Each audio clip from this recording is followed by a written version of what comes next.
Now at 10. As protests continue outside the 4th Precinct tonight, the tone has changed quite a bit from just 24 hours ago. The city leaders and a Minnesota congressman join protesters. Tonight, the concern over outside agitators accused of having a violent agenda. We will not tolerate violent actions by anyone that will put our public at risk. And a look into the Black Lives Matter movement as a community rallies around police officers.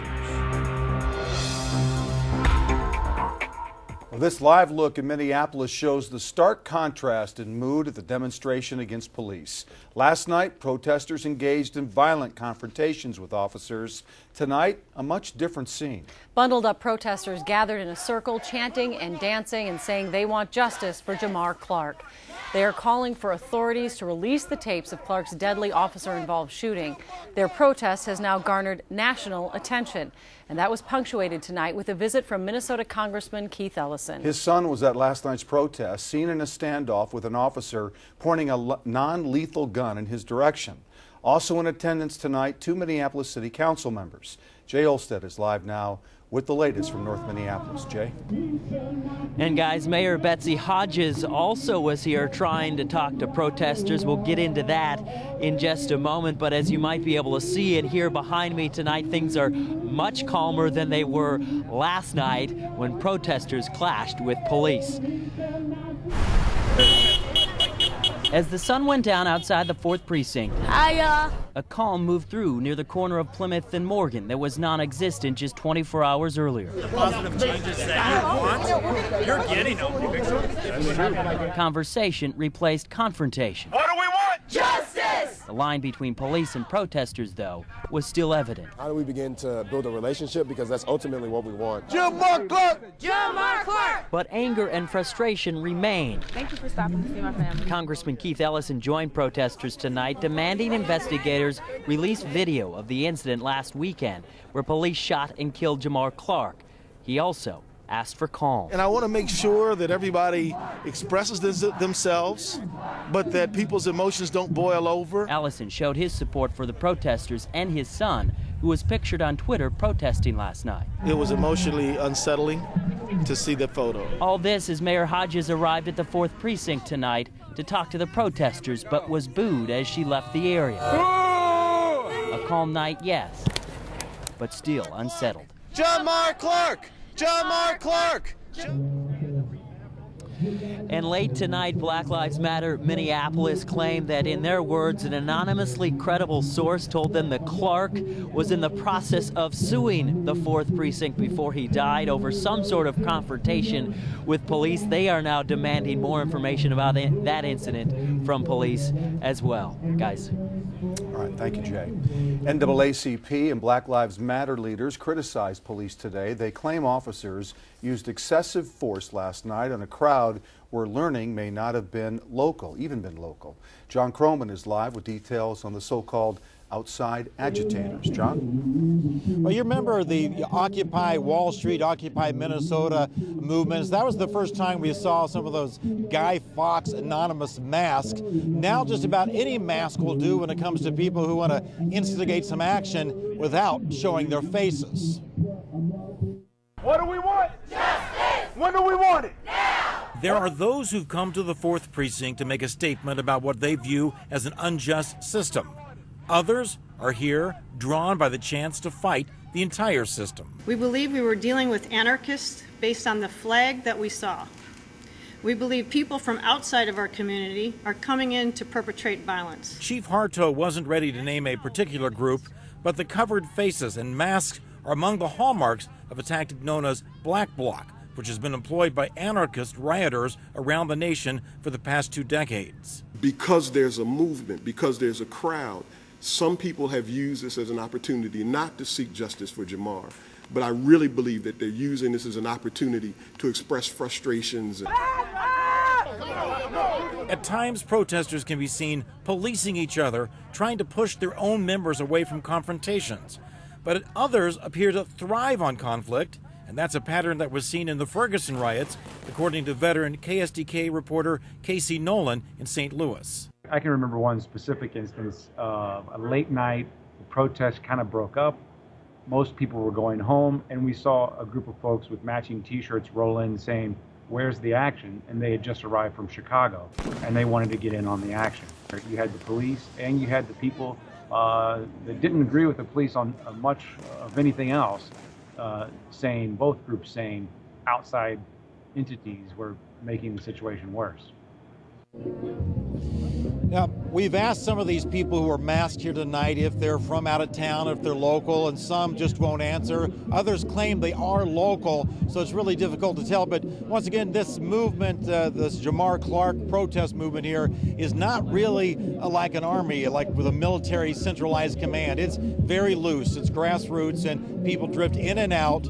This action kind of ebbs and flows, and so it's really hard to control and predict things. Back to you. All right, thank you, John. Well, in what can be tense situations like that, and especially with the advent of social media, facts and fiction can become hard to discern. Rena Sargentopoulos continues our team coverage with how sometimes it's hard to discern fact from fiction. Well, Julie, it's a tough situation. Protesters claiming that police are using excessive force, and then police claiming that some of those protesters are violent. It's a he said, she said situation that all started, of course, with the death of Jamar Clark. Everybody get your hand up. Chemical irritants, rocks, marking rounds in concrete. All of it is flown through the air at the 4th Precinct, but who is provoking whom? It depends on where you get your information. This is streaming video provided by an organization called Unicorn Riot. They're shooting, unloading rubber bullets on 14-year-olds on the north side of Minneapolis. The Service Employees International Union and Neighborhoods Organizing for Change both released statements today condemning the Minneapolis police, saying officers used excessive force on peaceful protesters. Today, Chief Harteau gave the other side. Most people were peaceful. We had upwards of 400 people at a given time. But some were violent, and those that were threw bottles, hundreds of rocks. The chief showed chunks of concrete hurled at officers, pieces broken off a retaining wall at the 4th Precinct. Our crews did catch that destruction on camera and several people throwing rocks. Late last night, after many protesters had already left, there were 3 Molotov cocktails thrown at officers. But according to a release by Black Lives Matter, it was the police who were the aggressors.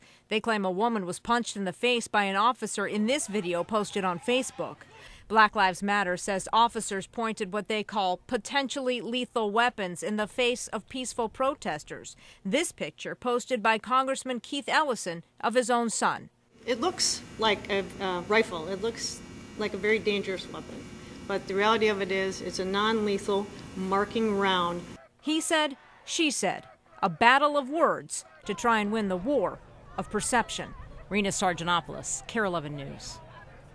Well, you've heard a lot about the Black Lives Matter movement over this past year. Minnesota is just one of 26 chapters nationwide. Their most recent action, of course, is the Justice for Jamar campaign. And tonight, Jana Shortle sat down with the group's leaders in a one-on-one interview.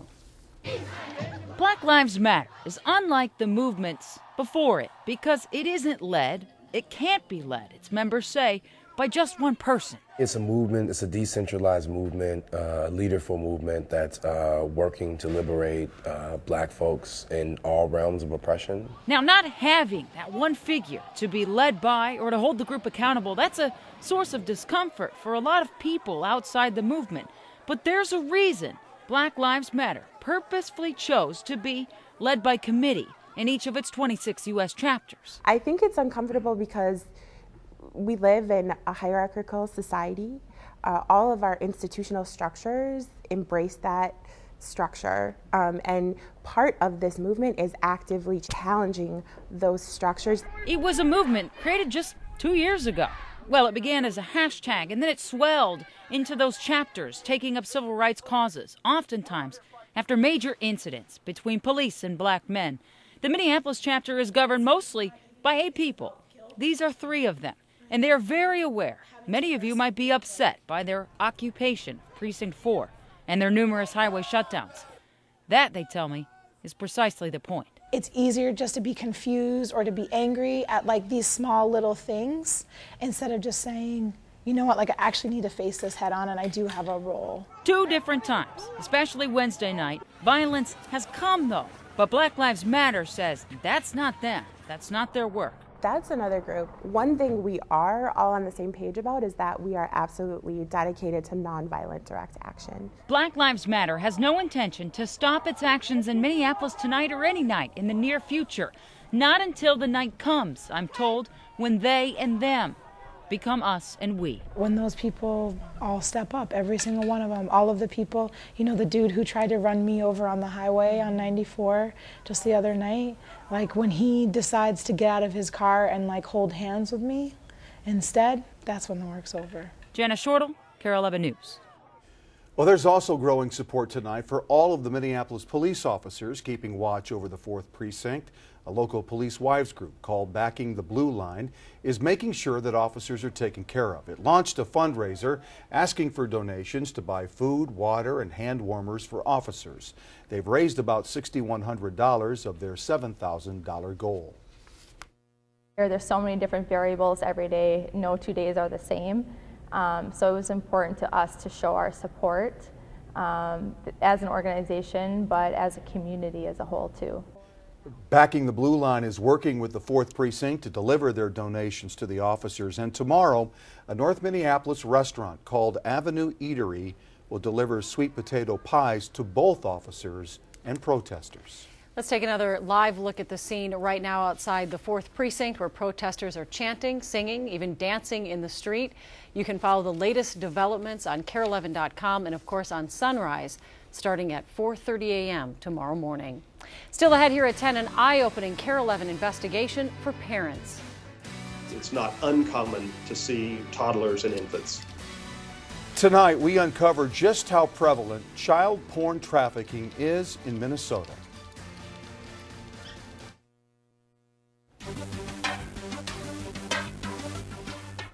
The arrest on child pornography charges of a person of interest in Jacob Wetterling's disappearance raises questions about how predatory online behavior can go unnoticed for so long. A KARE 11 investigation finds, despite law enforcement's best efforts, the victimization of children, some just months old, is taking place every day in homes and on computers, from Minnesota's biggest towns to its smallest. KARE 11's AJ Legault has never-before-seen information on just how widespread child pornography is in Minnesota. Keystrokes, clicks, downloads, uploads, chat rooms, file sharing sites, social media. The internet is a big place. Sort of the wild, wild west. Bill Wiltsey, an 18-year veteran cop, is now the executive VP of the Florida-based nonprofit Child Rescue Coalition. While we all know the World Wide Web has a dark side, Wiltsey says what most of us don't know is the true extent with which children are debased, defiled, and sexually exploited online here in Minnesota. Most people don't, and they don't know really how close they are to this. While the Wetterling case changed how many Minnesota parents parent, what we're about to show you may prove just as eye-opening. This interactive Google Earth image is in fact a roadmap to those here in Minnesota enjoying the victimization, even rape, of children.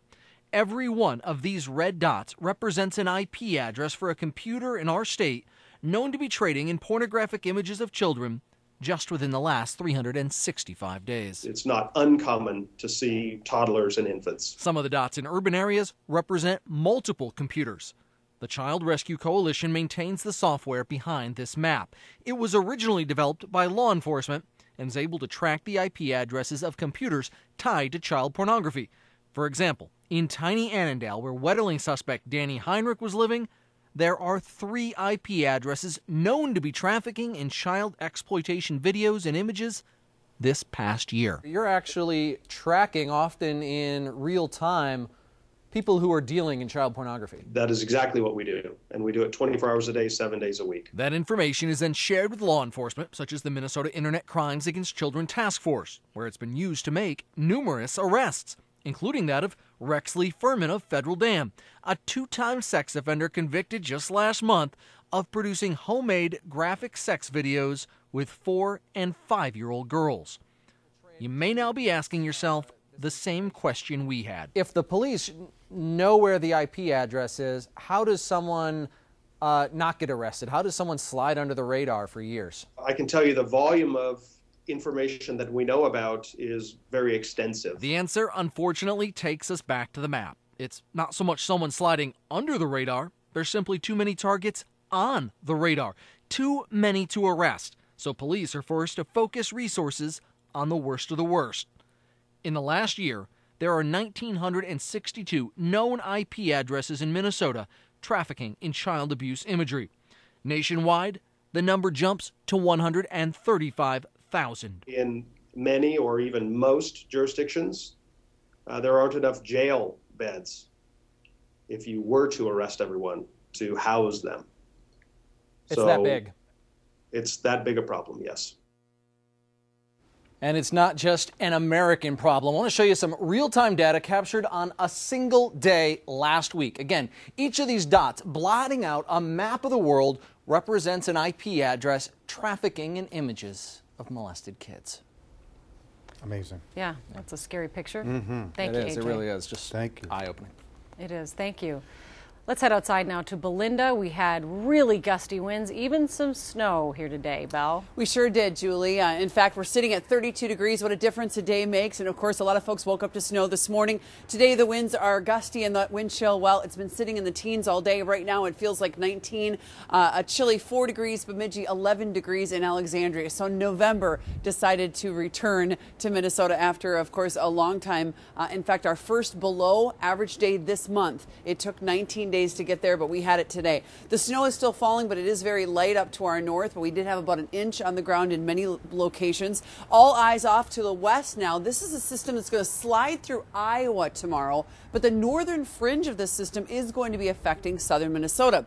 Now tonight, if we do not drop below 30 degrees before midnight, we will actually break a record that was set back in 1922, and tomorrow when we do, it will actually be the latest below 30-degree temperature we have had in the fall season. And so it looks as though we're going to do that because we're sitting at 32 now, and it doesn't look as though we'll drop below 30 before midnight. But after midnight, we will. In fact, we'll start tomorrow morning out at 24. The winds will be gusty all night, but then tomorrow we'll see some sunshine. Those winds will be lighter. The clouds roll in, and we do expect a high tomorrow of 35 degrees. We topped out officially at 37 today. The average is 39, and we're heading into the lower 30s and mid-30s for the entire weekend. When it comes to the cloud cover overnight, of course, it has cleared out, and that will allow that temperature to dip to 24. We'll have some sunshine early tomorrow, but then watch what happens. Here come the clouds into the Twin Cities, and here comes the snow just butting right up to the Twin Cities. Our airflow will be dry enough that it looks like it'll just cut off that snow pretty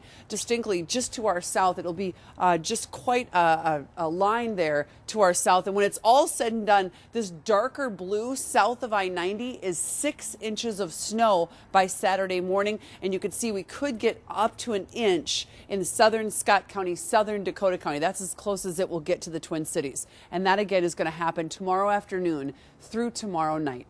Here's your forecast for the next 7 days. Tomorrow, 35, clouds increasing, snow to the south. The weekend, 30 and 36 for daytime highs, starting out at 20 and 18. Of course, the bank will be busy with the Gophers and the Vikings. Here are kickoff temperatures. We expect 15 degrees for the wind chill during that Gopher game and around 25 as the sun sets an hour after kickoff on Sunday afternoon. And then next week, huge week as we head toward Thanksgiving. Temperatures actually warm, and right now rain does push in Wednesday night.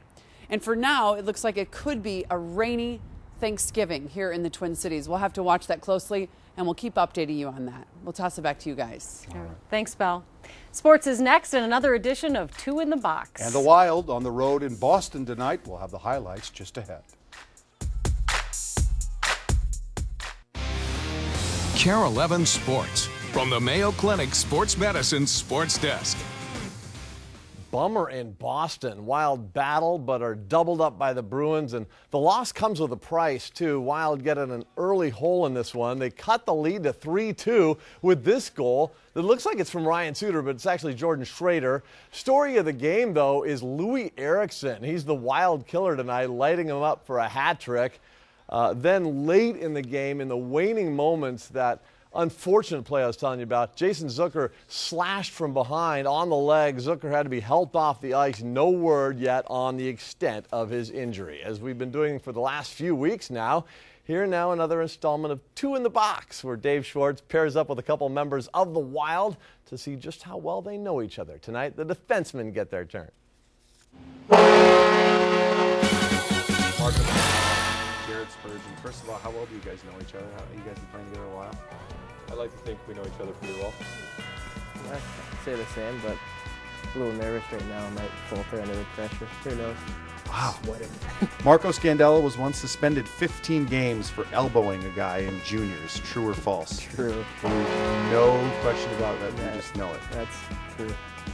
Okay, well, first of all, we don't even know if it was an elbow. It was kind of like, we don't know. Yeah, it was a big hit, I know. Scored his first NHL goal against Dominik Hasek.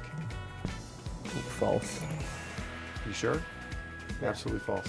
Yeah. True or false? It's false. It's an easy one, though. He set me up on my first goal. Yeah. Oh, geez. I didn't know. So who was it against? Columbus? Yeah. Columbus. Mason?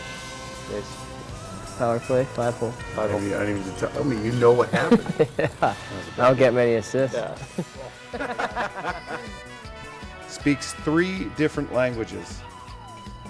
True or false? That's true. It's true. French, English, Italian. Pretty easy one. Can you say that in French? Do I want to say that in French? No. Can you say it in French? Yeah. It's an English show, though, right? Not putting me on the spot. And finally, get ready for some much better TV access of your Minnesota Twins. The Major League Baseball owner meeting's wrapping up today in Dallas. And one of the new wrinkles they're rolling out in 2016, an agreement with Fox that will allow fans to watch live in-market streaming on any mobile device, saying they want to make certain their content is available on as many platforms as possible. Could be a game changer. That's sports. KARE 11 News back after this. Well, one final live look tonight at the camp outside of the Minneapolis Police 4th Precinct. The demonstration still peaceful as they call for investigators to release the tapes in the officer-involved deadly shooting of Jamar Clark. And the crowd received a visit tonight from 3 Minneapolis City Council members and Congressman Keith Ellison. They all asked for non-violent protests and said they support the release of the tapes as well. The national president of the NAACP is expected here tomorrow. We will have more on his visit on KARE 11 Sunrise starting at 4:30 a.m. And Belinda joins us now with one last look at the forecast. I did see snow today, right here in the city. Yeah, it was falling here in the city and all across. It'll be 25 in the morning at the bus stop, and tomorrow afternoon about 35 degrees. Snow to the south tomorrow night. Thanks for watching. See you tomorrow.